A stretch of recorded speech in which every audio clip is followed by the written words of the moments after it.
let's start with the DOJ investigation. You were brought in to lead the team on that. Can you tell the people of Phoenix how you plan to do that and the confidence they should have in you for that? No, I think that's the reason city leadership really reached out, and I'm in this role today is because of my experience working with the Department of Justice and consent decrees. And I can tell you my experience isn't just in the implementation and managing the reform effort. The first 2 years that I was in Baltimore, that I actually ran operations. So while a department under decree, being able to work in that environment, and then implementing the reforms, which is what I did the last year and a half that I was there, I think positions me very well. I look forward to working with the team to making sure that we're, regardless of what the Department of Justice finds in their investigation, that we're in a good position to continue the reforms. And one thing that I've said over and over, reform and crime fighting are not mutually exclusive. They work together, and they have to work together because if we do it right, we're going to instill confidence in the community and allow the men and women of this police department to do incredible work and incredibly hard work, the ability to do it the way they should with the right training and the right equipment. Well, Phoenix has been short-staffed for a very long time, and I know that that's improving. But along with that change, now we have the change in leadership. What's been your message to the officers and to the command staff here at Phoenix PD?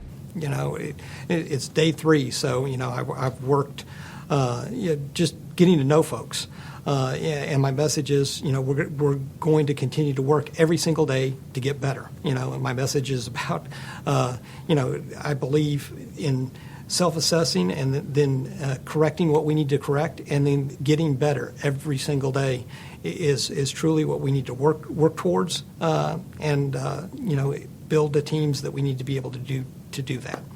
Do you believe there's a need for a restoration of trust with the community in the police department, and if so, how are you going to address that? What I would say is we need to improve the trust that we have in the community. I think there's parts of this community that have implicit trust in the police department, and then there's communities that we have a lot of work to do to improve the trust that they have within not just this department but law enforcement altogether. So it's something that I think departments always have to work on because we can only be as good as the community and the information that they're able to provide for us if we really want to provide public safety. We have seen an uptick in violent crime across Arizona and the rest of the country. Chief Williams was addressing that with the staff here with going after specifically gun crime. So 700 guns taken off the street in July, over 500 arrests. Are you going to continue that? Do you think that's a valuable program and a way to address that issue? I think that's one way to be able to address it. I think we need to address the most geographies that cause us the most problem, the most violent places, and then the most violent people and violent repeat offenders.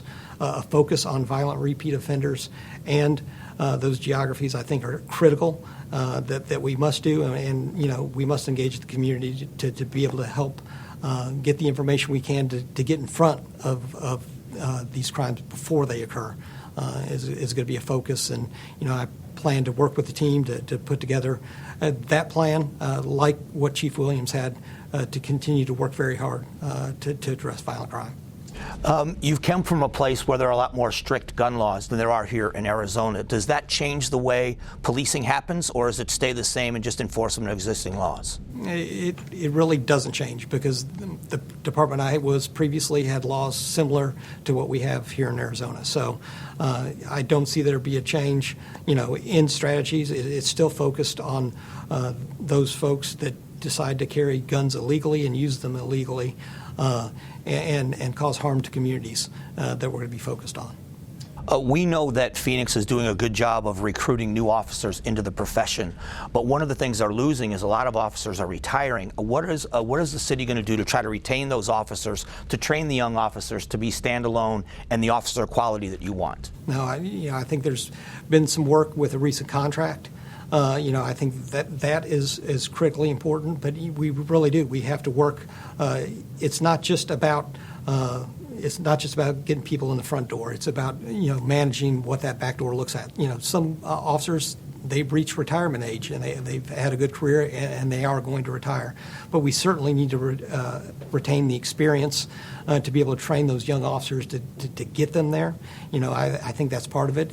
What I will tell you is, pay is great. It gets people in the doors. What keeps people is working conditions, the right cars, the right facilities, that are maintained the way they should be, and investments in those areas. And I'm going to work very hard to continue those investments that have already been made by city leadership and continue to do that, because I really do. I think that, those working conditions are what keep people around, make people feel valued, and, really manage that back end that we just discussed. Phoenix Union High School District did away with school resource officers about a year and a half ago, and they went to more of a security guard approach, and they had a critical incident at Central High School just the other day.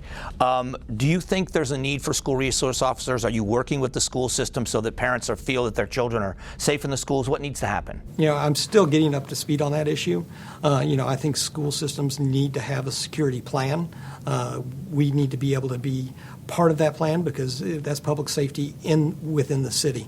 I'll work with the schools to be able to determine what the best way to do that is. But absolutely, we need to be involved, and what that involvement looks like, we'll work with the school system to figure that out. Our last question is about the redrawing of the lines for the precincts.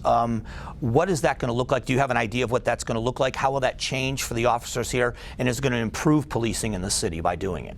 What I can tell you is I haven't looked at that yet, but what I will tell you, just in my experience in redrawing lines in the past, you really look to balance workload. You really look to make sure that communities aren't broken apart. When you do that, I think we're a little bit a ways from that, because we need to establish a new records management system. But really that focus on equaling workload and then maintaining communities so they don't get broken apart. When you do that, you have to and really engaging the community in that process is critical. Chief, I thank you for your time and welcome to Phoenix. No, it was a pleasure meeting you, and I look forward to talking with you in the future.